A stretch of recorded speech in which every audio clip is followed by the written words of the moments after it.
This program is considered to be of mature theme and therefore may be considered offensive to some viewers. Viewer discretion is advised.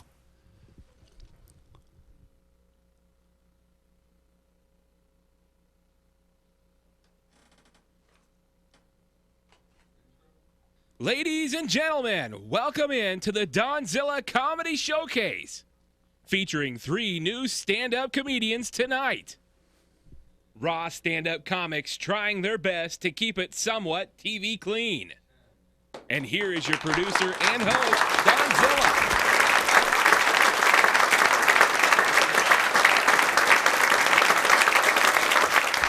Hello, everyone, and welcome to the Donzilla Stand-Up Comedy Showcase. I'd like to welcome you here tonight. I have 3 comics on, as usual. Very, very excited to bring this show to you tonight. Our first comic comes to us originally from Sturgis, South Dakota.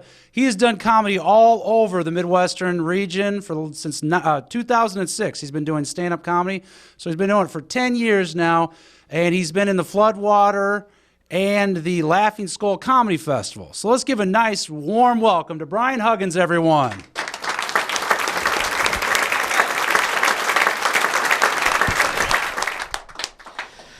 Thanks, everybody, for showing up. I am really happy that Don put this together because I love doing comedy. In fact, I have wanted to be a comic since I was 37 years old. And I can remember sitting on my dad's lap watching Conan O'Brien saying, "Dad, when I turn 38, I am going to be a comic." And here I am. You may have noticed I have a beard, and the reason that I'm growing a beard is I'm trying to get an Amish chick.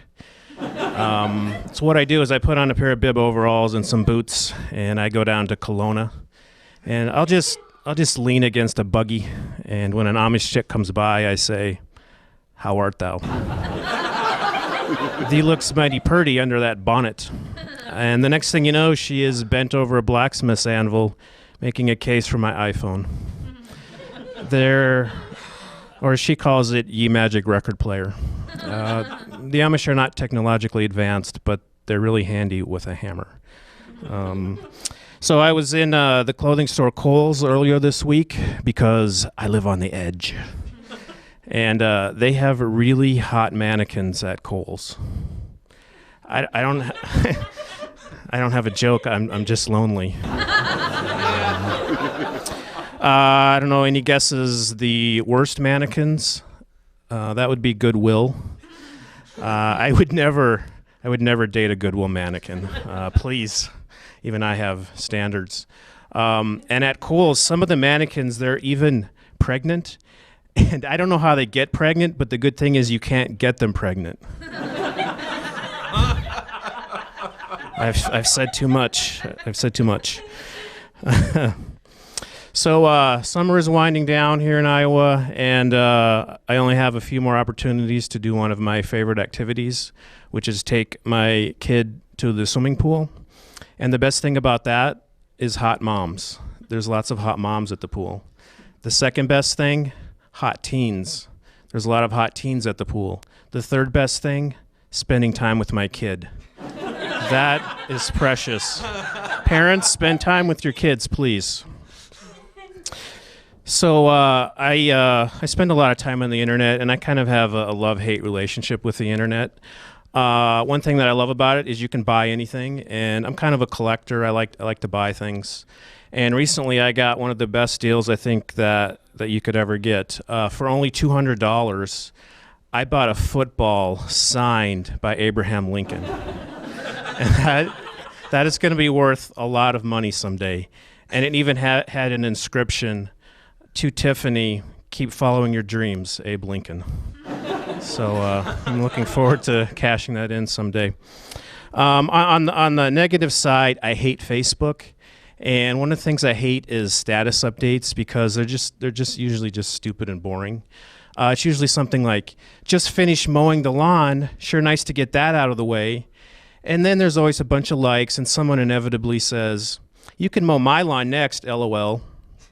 And I don't know why, it bothers me. So I like to do my own status updates. So I'll do a status update like, "Just finished preparing the cadaver for the chamber. Sure nice to get that out of the way." and I get no likes. I might get a WTF question mark. Or I might do a status like, had to put my dog to sleep today. Oh, well, he was the wrong color anyway, LOL.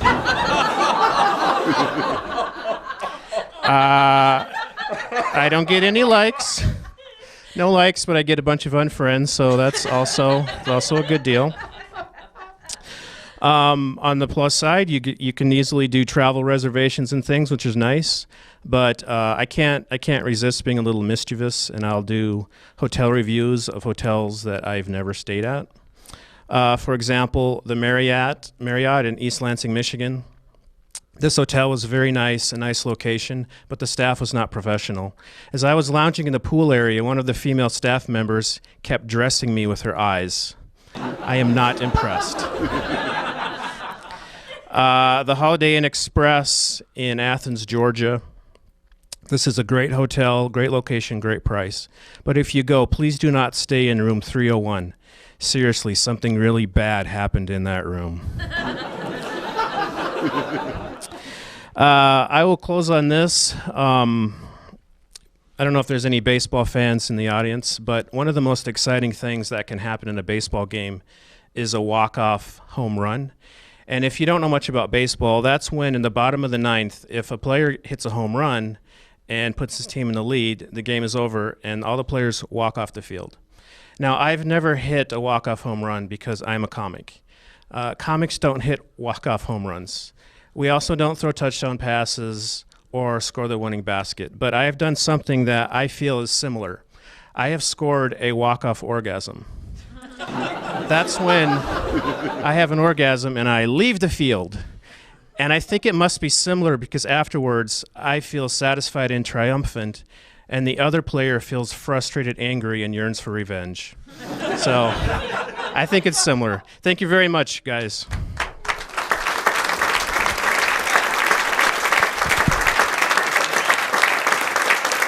Ryan Huggins, everyone. Thank you so much. All right, we have a comedian who comes to us from Indianapolis, Indiana. She's in an improv group called Some Assembly Required. So first time I've ever had a comic from Indiana on this showcase. So this is a very exciting moment. So everyone, please give a nice warm welcome to Marielle Gaiser, everyone.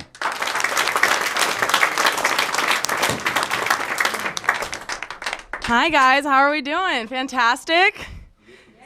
Just to fill you in, since you're unaware about what happens in Iowa, Indiana, they're so similar, who would have known? Except for those 4 hours you gotta go through in Illinois, and let's be honest, once we get past Chicago, everything starts to get a little inbred. I lived in Indiana for my entire youth, where my parents gave me the classic, fantastic upbringing in the beautiful suburbs. I saw your everyday basic family squabbles, you know, who's gonna take us to the pharmacy to fill up the next Xanax? Which juvenile detention center will we pick up our kid from for spray painting boobies in the bathroom?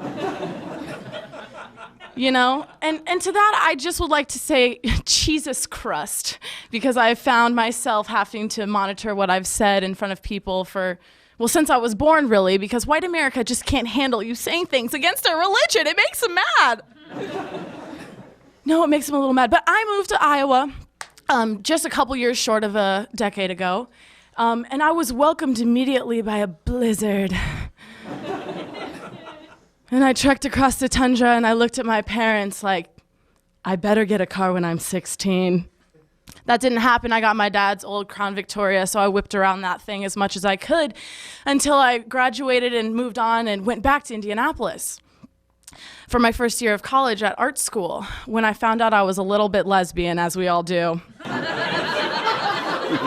Because I don't know what it is about chipping away at plaster of Paris that makes you sexually frustrated, but oh my God, I want to sleep with a woman. Mom, Dad, I don't know how to tell you this. Honey, we know that you consume the reefer. No. You see, It's just that I don't see myself getting married one day. Oh, thank God. Your sister's getting married soon and we're going to spend a fortune on it and we just don't want to deal with that. And I say to all females who feel the pressure to get married, let's try something else out. Okay, stick with me here. Let's think about this. Imagine your conventional bridal shower. Okay, now imagine it in a third world country with limited amounts of supplies. I say we give those girls all the things they packed for, thinking they're gonna go on a little getaway to Vegas, drop them off on an island, and who can survive off of hairspray and a couple pairs of pump heels.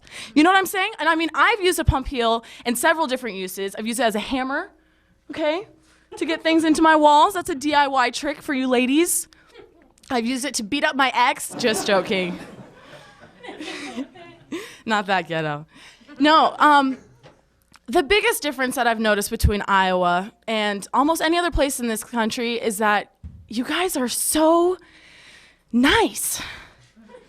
You guys are so nice, to the point that it's almost cost me a couple things. I've been going somewhere before and had a huge piece of spinach in my teeth, and no one's had the courtesy to tell me, Marielle, you've got spinach in your teeth, or you still have a little bit of underneath your, you know? You guys, I can't be going out in public, indecent. So you guys, you gotta let me know, if I have something showing or slipping or my thong is sticking out. But that was just when I was working at the strip club, so I suppose you might have kept that on the hush-hush. No, that's fantastic. The biggest thing that I've noticed between Iowa and my time in Indianapolis is that people are really defensive about how much butter they put into their recipes. And I thought that, it's true, and I thought that this would be something that I would eventually be able to avoid until I went to the Iowa State Fair. And I saw your fantastic butter sculpture. And can I say that a cow looks creamy and dreamy in an unsalted blend. And thank you, Iowa, for your fantastic pastures and gestures and all the wonderful people that you've brought me to meet. So thanks so much, you guys. You've been a fantastic audience. Marielle Gaiser, everyone, from Indianapolis. All right, the final comic for this show is a very good friend of the family. Comes to us from Schenectady, New York. He moved out here, won Funniest Person in Iowa in 2012. A great guy. We're thrilled to have him back. Alan Fish, everyone.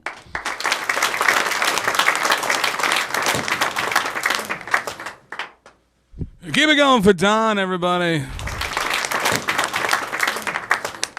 Bringing me back out to the Midwest. I love the Midwest. It's the only place in the country where ranch dressing is considered currency. It's a fun place to be. Now, I've been doing comedy for 14 years, and I already know what you guys want to hear. I know it. That's how long I've been doing it. I'm in tune with the audience. You guys are like, that guy better do some jokes about blimps, and I'm going to do it. Because I got my pulse. I got my fingers on the pulse of America. Blimps is just a weird invention. Like, think about it. Like, the guy who invented the blimp invented it to be a war machine. And he's sitting there like, you know what? He's watching bottle rockets go off. He's like, straight, no, that's not for me. No, not to the target. I want something that lists gently in a breeze towards power lines. That's what I want. I want that carrying my payload as I fight the enemy. Oh, so we're going to make it covert and small? No, we're going to make it the size of 7 football fields. So we're going to fill it with an inert gas that doesn't explode. Heck no, we're going to fill it with hydrogen. So one cigarette butt lets Indiana Jones and his dad go free. That's what we're going to do. We're going to make this happen. Can you imagine the guys in the front lines of World War I sitting there like, hey, man, there's a blimp coming. We only got 7 hours to figure this thing out. It's over there in the horizon. It'll be here tomorrow. Somebody get 1 bullet ready. 1 bullet. That's all we need. And if you think about it, if blimp took over, if the Hindenburg never happened and blimps took over for travel, imagine being at like the Iowa blimp port. Like, excuse me, welcome to the Iowa blimp port, because we don't have a name for it yet. I don't have a corporate sponsor. I don't know how these logistics work. Well, we got this going at Blimport. You're flying from Cedar Rapids to San Francisco in a flight time of 7 years. I hope you packed warmly because in May 2020, we're going to hunker down in the Rockies because of a windstorm. You'll meet a lady, get a job, have a job. It'll be a fun time. You just settle there. You might not even go to San Francisco. It's fine. And imagine like little things too, like 9/11. 9/11 would have never happened. Imagine they hijack a blimp in Boston and they're flying it towards New York. And then it's like, oh no, these terrorists stole a blimp. We got 4 days to figure this out. And if they finally got to New York, like, oh my God, well, the worst thing would happen is that floor 37 would have a broken window. It just bounced and goes right off into Jersey and no one cares anymore. Living in the Midwest is crazy though, because I learned way too much about corn. Everybody in this room has way too much knowledge about it. If you're watching at home, you have way too much knowledge about corn. I have never been in a state before that has an hour talk show weekly about corn. And they hunker it nice, they hide it nice and easy between sports. So you're like, listen to the New York Giants, blah, blah, blah, and welcome to the Corn Report.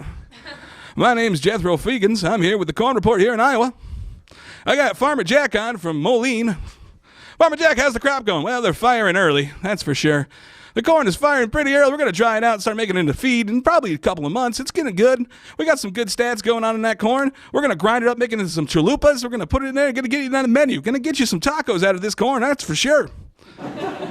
It's crazy, though. Like, and not all corn in Iowa is that sexy corn you see in the side of the highway. You see that ear-popping corn you're driving down 380. It's there. It's like, I'd pop me. Butter me up and put me in your biscuits. I'd pop me. Let's go. I'm corn. You know, like, and then you see like this made in Iowa corn, and you know there's some crappy corn somewhere in this state, like hidden. It's out by the railroad tracks behind a trailer park. Some guy goes out there every day and blares Rammstein at it and dumps Mountain Dew on it. Like, grow corn! Why don't you grow? And Taco Bell's like, Mountain Dew corn, that's going in chalupas. Click, decision made. Decision made. Oh, man, I like living in Iowa. Living in Iowa is a fun place to live, especially during a political cycle.